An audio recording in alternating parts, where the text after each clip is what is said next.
আসসালামু আলাইকুম। প্রিয় ভাই ও বোনেরা, কেমন আছেন? আলহামদুলিল্লাহ, আমি ভালো আছি। আজ আবার চলে আসলাম নতুন একটা ভিডিও নিয়ে, কারণ আমাদের প্রতিদিনই ভিডিও বানাতে হয়, তাই চলে আসলাম। আজ ভিডিওটা খুব বেশি বড় করব না, 3 মিনিটের ভিডিও করব। দুঃখ, কষ্ট, আনন্দ, বেদনা সব কিছু মিলেই জীবন। তবে কষ্টের পরিমাণটা বেশি থাকলে তখন বলা হয় দুঃখী, আর সুখের পরিমাণটা বেশি থাকলে তখন তাকে বলা হয় সুখী মানুষ। 5 জনে দেখে শুনে আমাদের বিয়েটা হয়েছে। বিয়ের কিছুদিন পরে আমার 2টা ছেলের জন্ম হয়েছে। আমার ছেলে 2টা 2 বছরের ছোট বড়, বলতে গেলে যমজের মতোই। 2 বছরের ছোট বড়, তেমন একটা ছোট বড় না। একই সঙ্গে তারা ফিটার খাওয়া দাওয়া সব কিছু একই সাথে তাদের চলে। ফিটার ছেড়ে তারা এখন ভাত ধরেছে। এখন তাদের ভাতটা আমার খাইয়ে দিতে হয়, সময় মতো গোসল করতে হয়, সব কিছু আমি নিজে হাতেই করি এবং করতে হয় প্রতিটা মারই সন্তানের জন্য। আমিও তাই করি, আমি ব্যতিক্রম নয়।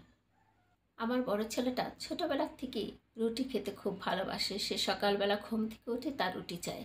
মাঝে মাঝে আমরা যেমন ভাত, বউ ভাত, খিচুড়ি এগুলি খায়, কিন্তু সে খাবে না। সে এগুলো খাবে কখন? ঠিক দুপুরবেলা। সকালবেলা তার রুটিটা চাই। আমরা তো এখন তাকে, যদি আমরা কোনো কারণে সকালবেলা বউ ভাত, খিচুড়ি এগুলি রান্না করি, তার জন্য আমরা রুটিটা বানিয়ে এক্সট্রা করে রেখে দিই, কারণ সে তো খাবে না এগুলো। আর আমার যৌথ ফ্যামিলিতে যেহেতু আমাদের বিয়ে হয়েছে, তাই এটা সবাই জানতো যে আমার ছেলেটা সকালবেলা উঠে তার রুটি চায়। এক সময় যৌথ ফ্যামিলির থেকে একক ফ্যামিলিতে সবাই যায়, আমাদেরও তাই, ব্যতিক্রম নয়। যৌথ ফ্যামিলিতে থাকতে তেমন কিন্তু সংসারে কিছু একটা করা হয় না। মার বাড়ির থেকে আমাকে কিছু ফার্নিচার দিয়েছিল, তাই ছিল। আর রান্না বান্নার জন্য যা প্রয়োজন সেগুলো আমার ছিল না। আমার শাশুড়িরটা দিয়ে আমি রান্না বান্না করতাম, সব করতাম। ওগুলো আর কিনা হয়ে ওঠে নাই, কারণ কখনো তো ভাবিনি আলাদাই হতে হবে, এগুলি কিনে রাখতে হবে। যাই হোক, তাদের জিনিসপত্র তারা সব নিয়ে গেছে।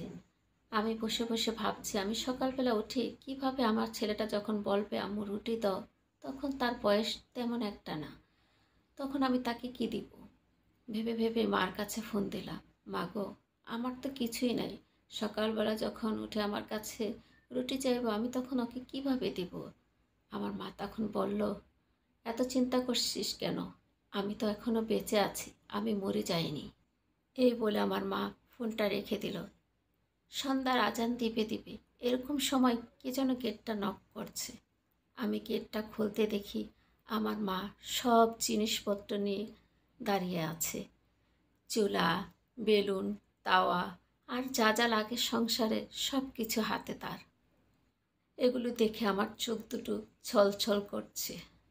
মনে মনে বললাম, এ কী বলে মা! চুলাটা লাগাতে হবে, সেজন্য সাথে আবার একটা মিস্ত্রিও নিয়ে এসেছে। চুলাটা লাগিয়ে দিয়ে গেল। তারপরে সকালবেলা আমি আমার ছেলের জন্য রুটি তৈরি করলাম, তাকে ভাজি দিয়ে খেতে দিলাম।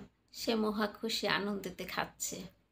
আর সকালবেলা তাকে রুটি দিতে পেরে আমার মনটা কী যে তৃপ্তি আর শান্তিতে ভরে গেল, সেটা আপনাদের বলতে পারবো না আমি। যদি বলেন আপনার শাশুড়ি মার চুলা আপনার শাশুড়ি মা নিয়ে গেছে, সে রান্না করবো কিসে? না, তার সব জিনিসই ডবল ডবল ছিল।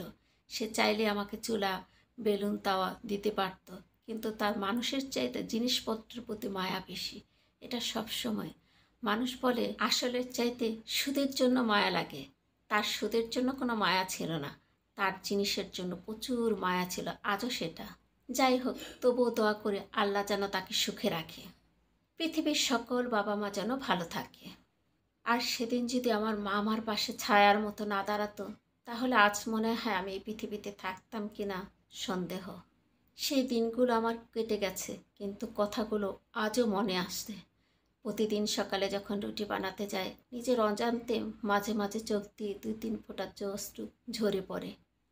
যদি আমার ভিডিওগুলো ভালো লাগে, তাহলে বন্ধু আর ফ্যামিলির সাথে বেশি বেশি করে শেয়ার করতে ভুলবেন না। আল্লাহ হাফেজ। আবার দেখা হবে নতুন কোনো ভিডিও।